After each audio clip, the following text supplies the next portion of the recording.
40. 1, 2, 3, 4, 5, 6, 7, 8, 9, 50. 1, 4, 5, 6, 7, 8, 9, 60. 1, 2, 3, 4, 5, 6, 7, 8, 9, 70. 1, 2, 3. 73.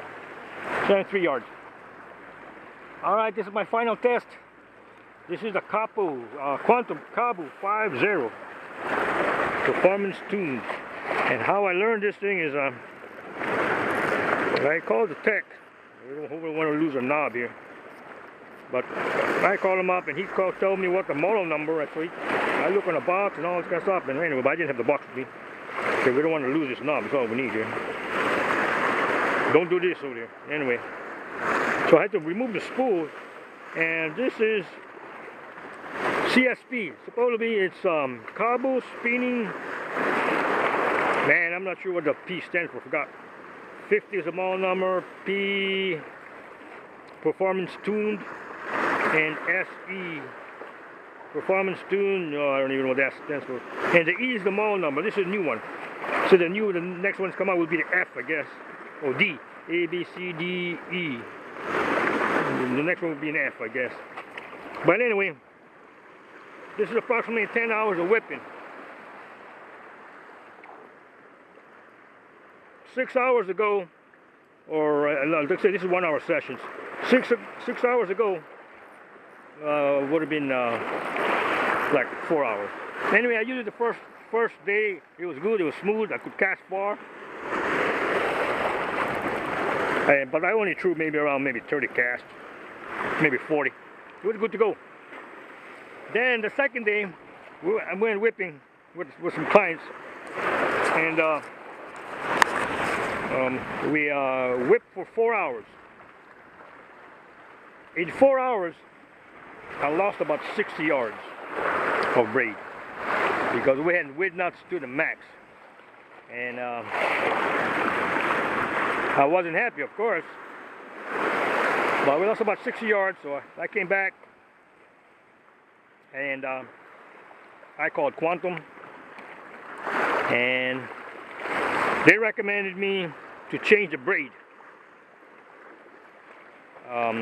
from 50 to 30. So I did that, and I did that for 2 hours. And the 30 pound gave me basically about the same amount of wind knots. So I called Quantum back, and they said, well, you're gonna have to send the reel back in so they can check it out. But I said, no, well, let me do something else. And he also said, well, maybe you've got to go and don't use the automatic bail closure. So I did that, but that didn't help. He still gave me wind knots. So I said, well, if the 50 and 30 gave me wind knots, I should go back to the 50. So I went and bought me another spool, not spool, but because I only put 125 on the top, I put another, the other one back in here. I had a couple of wind knots after that. Then that was a, let's see, 1, 5, 6, 7 hours. Then I figured, well, I tried that, and anyway, still had wind knots. But the wind knots were there, but you could unravel it. Like they weren't all tangled up. You could just pull it apart and they'll come apart. So then I looked at it last night, and I looked at it real good. I've been whipping now for about an hour and a half. There were no wind knots, but what I did last night was I was looking at the line lay. I didn't like the line lay. I still don't like the line lay. But what I did was, I looked at it real good. I said, well, what else can I do on this thing? I asked him about the bail, maybe something wrong with the bail. So the guy told me, well, maybe the bail is bent. I'm going to have to send it in. And I said, no, I don't want to do that. And I said, maybe the bail needs lube, it's not working right. But then I kept on looking at it last night. I said, the only thing probably I didn't do is, the line looked good. Spacing, but I went in and I took up one shim last night. And, I've been whipping now for an hour and a half. And it didn't give me one wind knot. Actually, I did two things. Number one, no automatic bail. And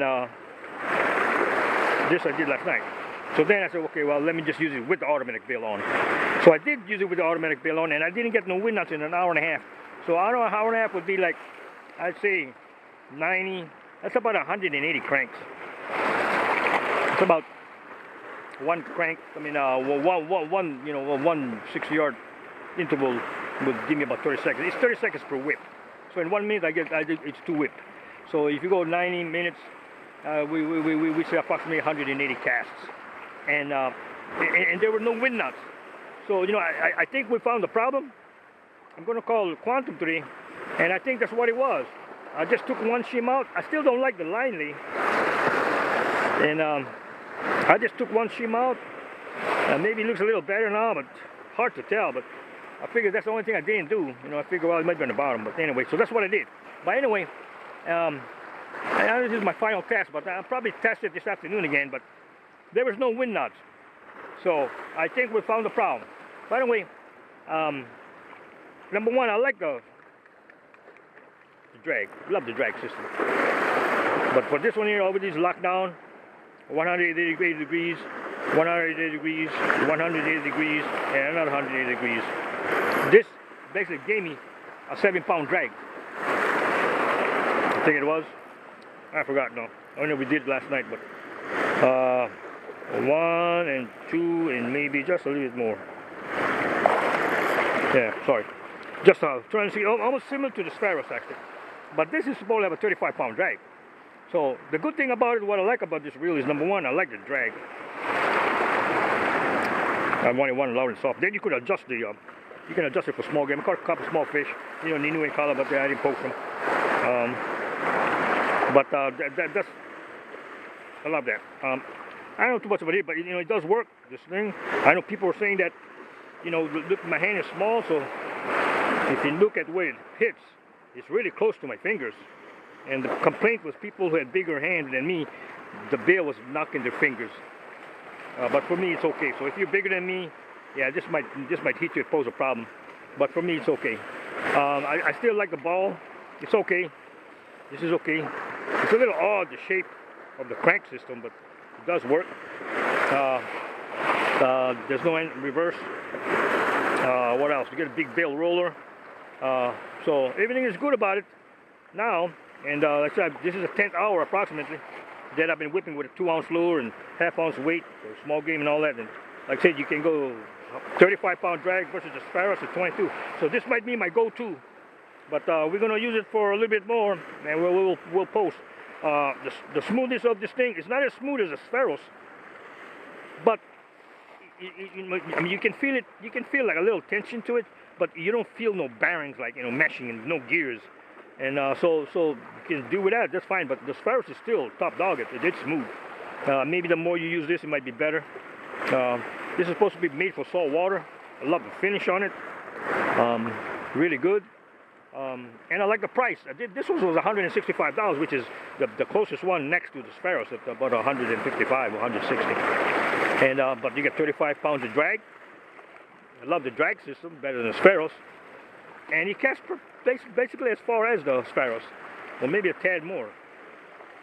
But anyway, 10th hour, I had all kind of problems. Went with the Quantum Techs and they got it repaired just by removing the shim. Hour and a half and no wind knots.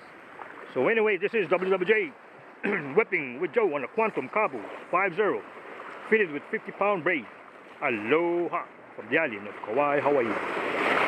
There was no sunrise this morning, gang, but that's okay. Aloha again. And again, thank you for watching my videos. Good luck to you. But I think we've got a winner here. Spheros still on top at 355 crank an hour. Now we do the Cabo. It's been good so far after getting out the wind nuts. And I think the problem was the shim. Anyway, aloha again.